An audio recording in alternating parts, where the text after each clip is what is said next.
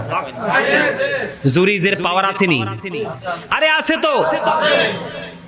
জুরিজ একটা ডাক দিয়ে বলল যে বাচ্চাটা হয়েছে এটা কোথায়, আমার কাছে নিয়ে এসো। বাচ্চা নিয়ে আসলো। জুরিজ এবার বলল আমাকে একটা ঘটি পানি দাও, আমি একটু ওযু বানাই। জুরিজ একটা ঘটি পানি দেওয়ার পরে ওযু বানাইলো। ওযু বানানোর পরে তিনি নামাজ পড়লো।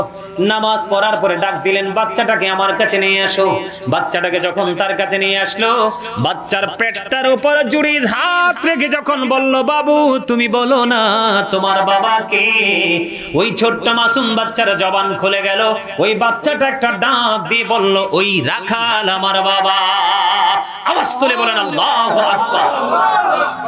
ইমাম হুসাইন কোন নাম না, ইমাম হুসাইন হলো কোল কিনারাহীন এক মহাসমুদ্র।